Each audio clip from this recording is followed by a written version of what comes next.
জায়েদ খানের উপরে আমার কাছে কোনো হিরো নাই। এই জায়েদ খান যতদিন বেঁচে আছেন আমার ফেভারিট হিরো হচ্ছে জায়েদ খান। আমি তো এটাও বলবো যে আমার সামনে যদি শাহরুখ খান তারপর সালমান খানকেও রাখা হয় আমি জায়েদ খানকেই চুজ করে নিব। জায়েদ খানের মতো সুন্দর এবং জায়েদ খানের মতো handsome, smart, heavy personality, gold, Malabar, Rolex, তো এগুলো আসলে এত কিছু একটা নায়কের মধ্যে কিন্তু থাকে না। আর জায়েদ খানের ড্রেস সেন্স এত সুন্দর, এত ভালো লাগে। আর ওর সব থেকে সুন্দর জিনিস হচ্ছে ওনার চরিত্র। ওনার কিন্তু কোনো নারী কেলেঙ্কারি নাই। সো আমি অবশ্যই, আমি যেহেতু একটি মানে মার্জিত মনা একজন শিল্পী, সো আমি অবশ্যই চাইবো একজন মার্জিত নায়ককে পছন্দ করতে। তো এই জন্যই জায়েদ খানকে আমার খুব ভালো লাগে। অবশ্যই কম, কারণ তার তো, আমি আসলে বলাটা ঠিক না এভাবে, কিন্তু তারও তো গার্লফ্রেন্ডস ছিল, এটা সবাই জানে। অনেক নায়িকাদের সাথে তার প্রেমের গুঞ্জন উঠেছে, কিন্তু জায়েদ খানের সাথে কোনো নায়িকার প্রেমের গুঞ্জন ওঠেনি। আমাকে নিয়েও কিন্তু কোনো প্রেমের গুঞ্জন নেই। আমি ওনাকে পছন্দ করি, বাট ওনার সাথে আমার কোনো প্রেম নাই। বাট যদি জায়েদ খান চান্স দিত হয়তো বা হয়ে যেত সেটা, এখন তো আর সেটা সম্ভব না। ভাইয়া মানে কি বলবো, গতকালকে এটা নিয়ে অনেক বড় ঝগড়া হয়ে গেছে আমাদের সামনে সাথে, যে জায়েদ খানকে আমি পছন্দ করি, তার জন্য হচ্ছে রান্না না করে আমি জায়েদ খানের মুভি দেখতে চলে গিয়েছিলাম, সে না খেয়েছিল।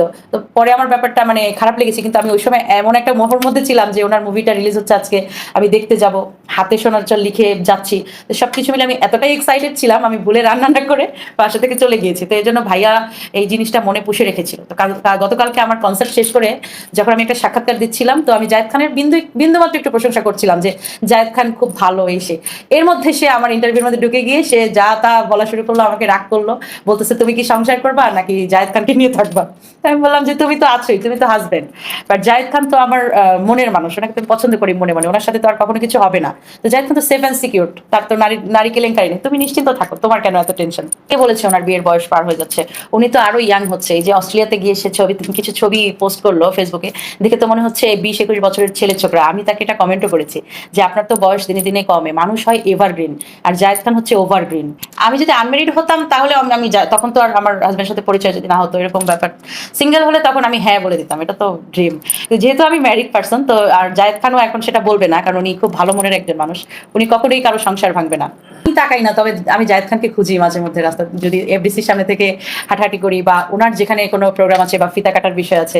আমি এর মধ্যে উনি যমুনা একটা ফিতা কাটতে গিয়েছিল একটা শোরুম উদ্বোধনের, তো আমি ওকে, আমার হাজব্যান্ডকে বারবার বলছিলাম যে চলো না আমরা আজকে যাই, আজকে শপিং করো। ও ব্যাপারটাই বুঝতে পারিনি যে কেন আমি শপিং আজকে যেতে চাই। পরে জানতে পারলো, যে পরে নিউজ দেখলো, বলে যে ও জায়েদ খান ওখানে ফিতা কাটতে গেছে, এই জন্য তুমি যাওয়ার জন্য পাগল হচ্ছিল, আর কিছু না।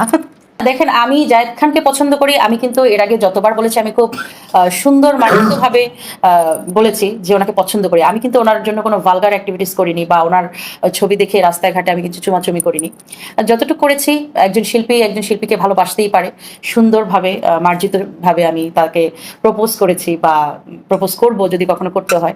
এরকম ভালগার অ্যাক্টিভিটিস করা উচিত না। উনি একজন হিরো, ওনার একটা পার্সোনালিটি আছে, ওনাকে নিয়ে উল্টো পাল্টা, ওনার গানটা আমি যখন গাই, বিড়ি গানটা আমি খুব সুন্দর করেই গাই, এটা নিয়ে ফান কেন করবো? জায়েদ খান তো ফানের কোনো বিষয় না, উনি তো হচ্ছে গোল্ড, ওনার সবকিছুতেই সোনা, ওনার হাতে সোনা, রোলেক্স, সোনার রোলেক্স, ওনার হচ্ছে মুভির নাম সোনার চর, ওনার জায়গায় জায়গায় সোনা। সো জায়েদ খানকে নিয়ে আসলে যেটাই বলতে হবে, যেটা যেন স্বর্ণের মতো সুন্দর হয়, ঝকঝকে হয়, ভালগার কিছু করা যাবে না। তো আজকে আমরা আপনার কণ্ঠে খালি গলায়